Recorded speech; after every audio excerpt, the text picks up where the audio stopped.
With us right now, Lizzie Benton. Lizzie, you are outside of beautiful Cambridge, UK, which I had to do. What was actually the town that you were in? So the town is called Stamford. Yeah. Stanford. I encourage anyone, if you want to see some just beautiful, picturesque, it's like straight out of a storybook.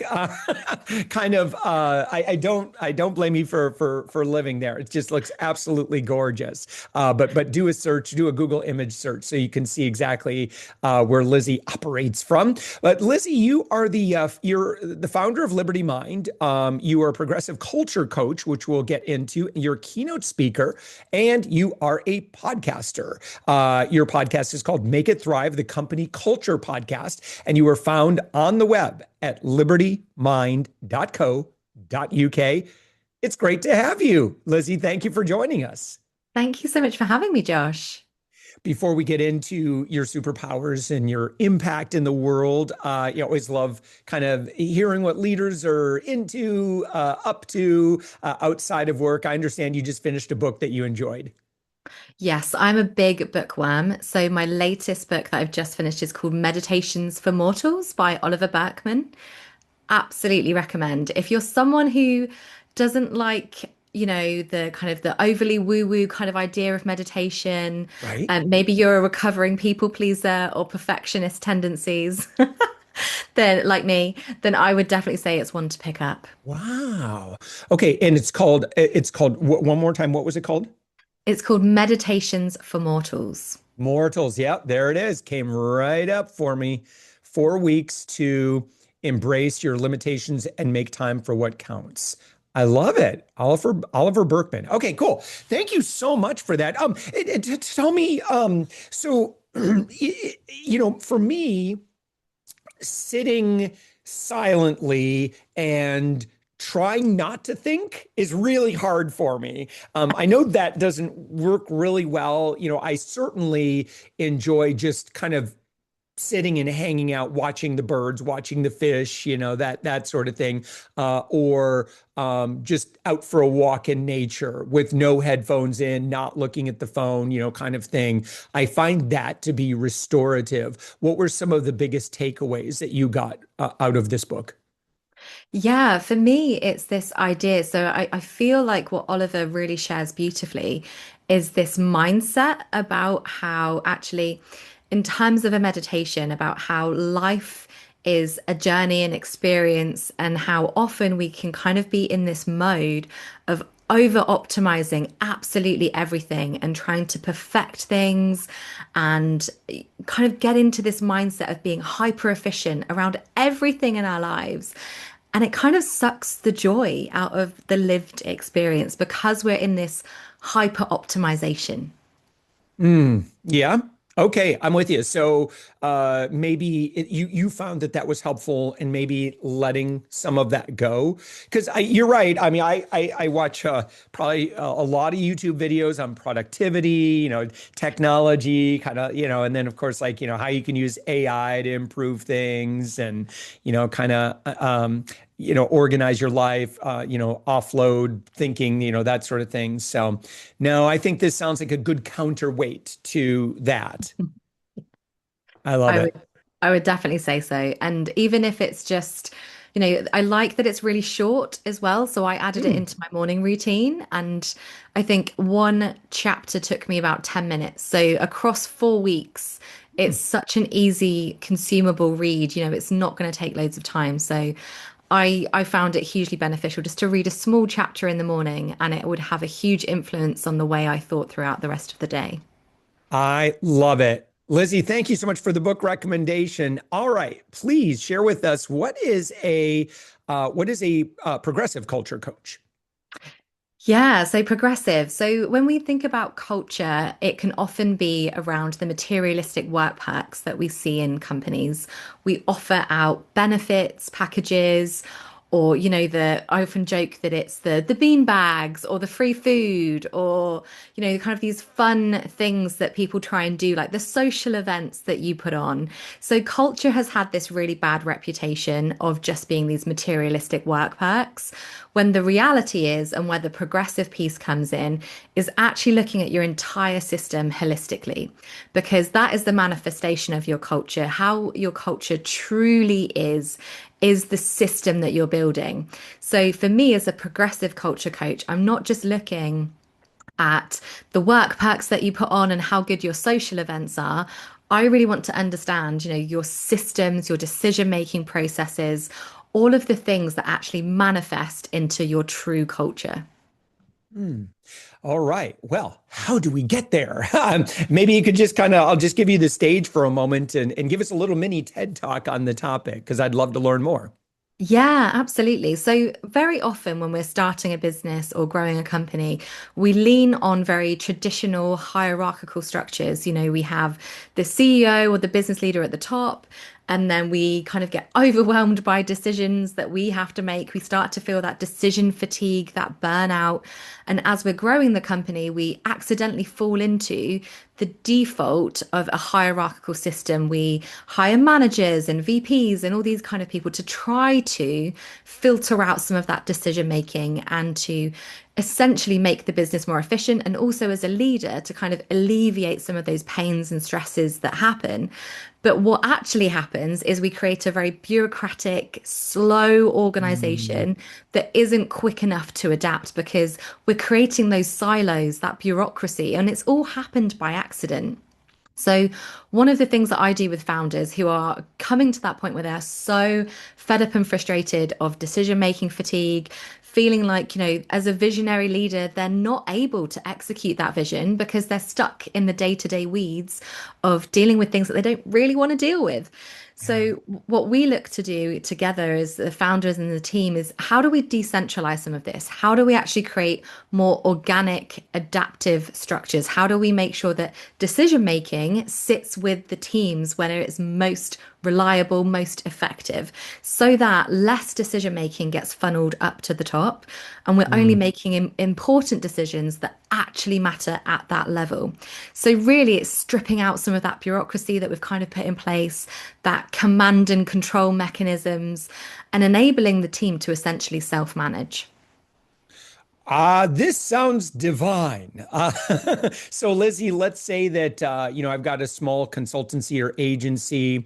There's the visionary founder, and she or he's got a couple of great operational leaders. Really, they're very, very competent people, but maybe historically, again, the visionary has been the one kind of just calling all the shots. And they're like, listen, Lizzie, help me. I need to reform. I need to change my ways. How do I start? Absolutely. So the first thing we look at is, what is the aim of the organization, the company? What's the vision? What's the mission? So we always start there as the North Star of where we want to go.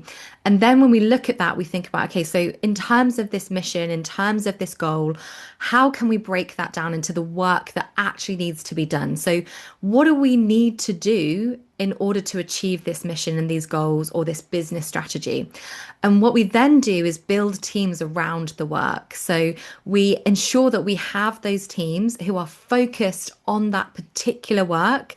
And what we do is we give them an aim. So they have, the team has a particular aim that they are working towards, but we also give them decision-making power related to that aim, so that when they're executing the work, they have the authority in order to do something. So it might be, for example, that you have a sales team and they need to go out and get business for the organization. They're selling something. Well, Hmm. how can we give them greater decision making power in order to make the best sales? What do they need in order to do that to the most effectiveness possible? So it might be things like, do we want to give them a set budget, for example, so that they don't have to keep coming up to the top to ask for financial sign off on things? Do we want to support them in building particular policies or rules around how does sales happen here? So we're really giving the team the mechanism to be the most effective they can be without being held back by overly controlled mechanisms. Yeah. Lizzie, what if you the visionary, the founder gives far more decision making, or starts running some experiments, just really tries to get the decisions into the hands of folks within the organization, and they maybe suggest some things that the founder would be like, oh, no, that'd be a bad idea. Like, how do we circle that, or how do we circle that square that circle? How do we get that? How do we figure it out?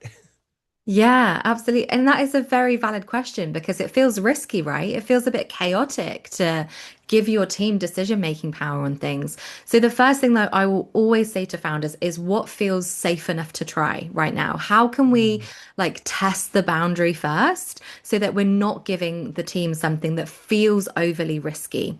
So we might, co-create some boundaries. I was working with a team recently who wanted to create a hybrid work policy, right? So they work sometimes in the office, sometimes remotely. Now, the founder of that company said to me, Lizzie, I don't want this to be a mandated policy. I don't want me at the top telling everyone else how they have to work in a hybrid way. So we came together, the team, the founder, and we'd ran a session about, okay, what does hybrid look like for us? And what are some of the boundaries? Because there's also a reason we're coming into the office. So exploring these ideas and actually co-creating a policy together, gives that psychological ownership to the team because they are then aware of the expectations. We're making expectations clear.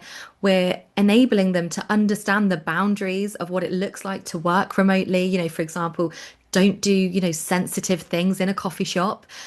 Sometimes we have to make common Mm. sense common for everyone. And so putting that together explicitly in a policy that's been co-created, you're far more likely to get buy-in from people than if you're just the founder kind of mandating this from the top.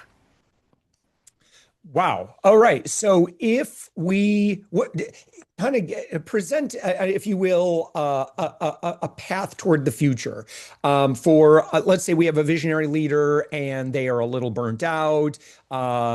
They really just want to share that leadership burden a bit. Like it's a lot, right? What can you maybe just address this? Why does it feel like so much? I mean, if we're just making decisions all the time, why does that tax us? Mm. I mean, that is something to, explore in itself because I feel like it's that decision fatigue. There is just so much. And in terms of it all coming up to us, as founders, we have what's called that authority bias. So sometimes it's not clear about who has the final say on a decision because we often don't make that explicit anywhere. If you think about job descriptions and job titles, there's an assumption there, but it's not explicit. So what happens is we have this authority bias of, oh, actually, let's just kind of filter that all up to the top because we also don't want to get it wrong as people in teams. We kind of don't want to get sort of told off or do anything wrong. So Right. we're kind of playing this game, right, where one person suddenly becomes responsible for every single minor decision. And we haven't given the team the capability or the confidence to make those decisions. And, we're surrounded by decision fatigue, even in our society, our culture. Go and buy something from the shop and you've got about 20 different options. It's almost become a norm that we've created. Awesome. All right, Lizzie, your podcast is Make It Thrive. Your website is libertymind.co.uk. And I know you've got a lot of resources. Share a little bit more about how you work with your clients, and like what that looks like, how you show up. Yeah, absolutely. So I'm very holistic in the way that I approach all of my clients. They come to me and they've maybe heard of this idea of decentralizing or self-managing teams, and they've maybe read a book, like Reinventing Organizations or Maverick by Ricardo Semler, and they've got really excited by this idea of, oh, actually, I can kind of liberate myself from this monster that I've created. Wow, there's a way out. So the first thing we always absolutely look at is, where are they right now? What is the capability of the team? What's the capacity to go on this journey? And also as a founder and as a leader, what's the mindset and the behavior that's driving that need? Like, what is it that they really want to get to at the end of this transformation? So I work in a very holistic way. There's no blueprint or framework because I believe every individual and every business is different. They have different challenges.